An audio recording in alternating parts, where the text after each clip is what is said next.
Jai Sairam, welcome back to my channel. இன்றைக்கி இந்த பதிவில் உங்களுக்கு வேலையில் பிரச்சனை இருக்குது, கல்வியில் பிரச்சனை இருக்குது, அடுத்தடுத்த நிறைய தடைகள் நீங்கள் சந்திச்சுட்டு வர்றீங்க.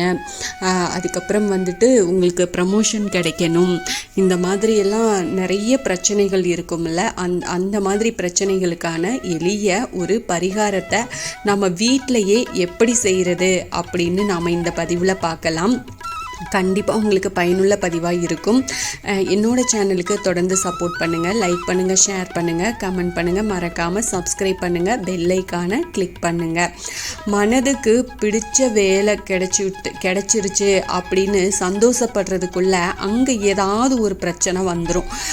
அதாவது வேலை செய்கிற இடத்துல நிம்மதி இல்லாமல், அசாதாரண சூழ்நிலையில் நாம் சிக்கி நிம்மதி இல்லாமல் வேலை செய்கிறவங்க நிறைய பேர் இருக்கிறாங்க.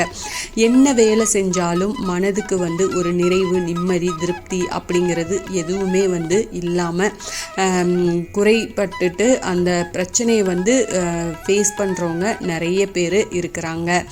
இப்போது இந்த உத்தியோகம் புருஷ லட்சணம் அப்படின்னு நம்ம முன்னோர்கள் சொல்லுவாங்க. ஆனால் இன்றைய காலகட்டத்தில் வேலை கிடைக்கிறது, அதுலேயும் படிப்புக்கு ஏற்ற, நம்ம தகுதிக்கு ஏற்ற வேலை கிடைக்கணும் அப்படிங்கிறது குதிரை கொம்பாக இருக்குது.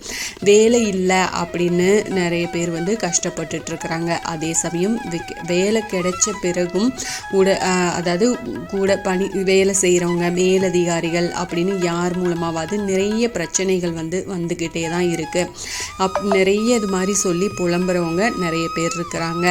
இப்போது அரசு வேலை கிடைக்கணும், வேலையில் இருக்கும் பிரச்சனைகள், தடைகள் இது எல்லாமே விலகணும் அப்படின்னா ரொம்ப காலமாக வராமல் தள்ளி போகும் ப்ரமோஷன் நமக்கு கிடைக்கணும், வேலை செய்கிற இடத்துல நமக்கு வர வேண்டிய பணம் வரணும், பிள்ளைகளுக்கு நல்ல பள்ளி கல்வி அல்லது அவங்க விரும்பிய கல்வி பிரிவில் அவங்க இடம் கிடைக்கணும் அவங்களுக்கு.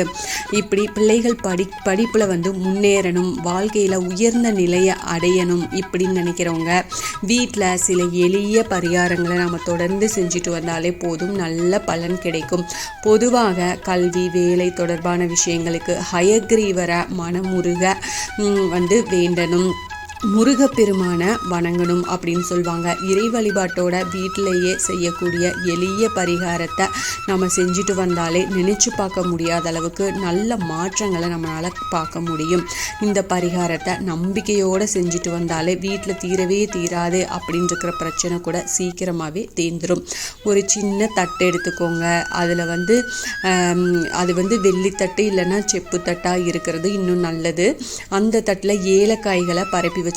அதுக்கு நடுவில் ஒரு மண்ணாலான அகல் விளக்கு ஒன்றை வச்சு தாமரை தண்டு வெள்ளை நிற திரி போட்டு நெய் ஊற்றி விளக்கேற்றிக்கோங்க. அந்த விளக்கில் டைமண்ட் கல்கண்டு சிலதை போட்டு விட்டுருங்க. கிழக்கு நோக்கி இந்த தீபத்தை ஏற்றணும். பிரம்ம முகூர்த்த வேளையில் இந்த தீபத்தை ஏற்றுறீங்கன்னா இன்னும் சிறப்பு. இந்த சக்தி வாய்ந்த ஏலக்காய் கல்கண்டு விளக்கினை வெள்ளிக்கிழமைகளில் நாம் அதை ஏற்றணும். அப்போ ஆரம்பிக்கிறது நல்லது. தொடர்ந்து 48 நாட்கள் இந்த விளக்கை ஏற்றி வச்சு நம்முடைய வேண்டுதலை முன் வச்சு வேண்டிக்கிட்டீங்க அப்படின்னா, இப்படி செய்கிறதுனால வேலை, கல்வியில் இருக்கிற பிரச்சனை, அந்த தடைகள் இது எல்லாமே நீங்கிரும். நிச்சயமாக உங்களுக்கு நல்ல பலன் கிடைக்கும். அதுக்கப்புறமா பார்த்தீங்கன்னா, அதே போல் நினச்ச வேலை கிடைக்கணும், அதிக சம்பளத்தோடு கிடைக்கணும், செய்கிற வேலையில் பதவி உயர்வு கிடைக்கணும் அப்படின்னு நினைக்கிறவங்க வாரந்தோறும் வியாழக்கிழமைகளில் உங்களோட கைகளால் பசுமாட்டிற்கு வாழைப்பழங்கள் வாங்கி கொடுங்க. வெயிலில் நடந்து போகும் பசுமாட்டுக்கு தண்ணீர் கொடுங்க, கண்டிப்பாக தண்ணி வைங்க. அதாவது சாதம் வடித்த கஞ்சி தண்ணீர் இருக்கு இல்லையா, அதில் உப்பு போட்டு நீங்கள் அந்த பசுமாட்டுக்கு கொடுங்க. இது ரொம்ப சிறந்த பரிகாரம், அதே போல் ரொம்ப சிறந்த பலனையும் உங்களுக்கு கொடுக்கும். இது வந்து ரொம்ப எளிமையான பரிகாரம் தான். இதை வந்து நீங்கள் செய்யும்போது கண்டிப்பாக உங்களுக்கு பலன் வந்து நிச்சயமாக கிடைக்கும். பொறுமையாக நம்பிக்கையாக நீங்கள் முழு நம்பிக்கையோடு வச்சு இந்த பரிகாரத்தை நீங்கள் செஞ்சுட்டு வாங்க. இதுக்கு எந்த செலவும் இல்லை. நீங்கள் வந்து ஏலக்காய் நம்ம வீட்டிலையே இருக்கும், அந்த ஏலக்காயை வச்சு நீங்கள் விளக்கு வைக்கிறீங்க. அப்புறம் பசுமாட்டுக்கு பழம் வாங்கி கொடுத்து அந்த அரிசி தண்ணி வந்து வையுங்க. இவ்வளவு தான். இதை வந்து நீங்கள் செஞ்சீங்க அப்படின்னா கண்டிப்பாக உங்களுக்கு நல்லது நடக்கும். இந்த பதிவு உங்களுக்கு பயனுள்ள பதிவாக இருக்கும் அப்படின்னு நான் நம்புகிறேன். இதில் ஏதாவது சந்தேகம் இருக்குது அப்படின்னா எனக்கு கமெண்ட்டில் கேளுங்க, நான் கண்டிப்பாக பதில் சொல்கிறேன். என்னோடய சேனலுக்கு தொடர்ந்து சப்போர்ட் பண்ணுங்கள், லைக் பண்ணுங்கள், ஷேர் பண்ணுங்கள், கமெண்ட் பண்ணுங்கள், மறக்காமல் சப்ஸ்கிரைப் பண்ணுங்கள், பெல் ஐக்கானை கிளிக் பண்ணுங்கள்.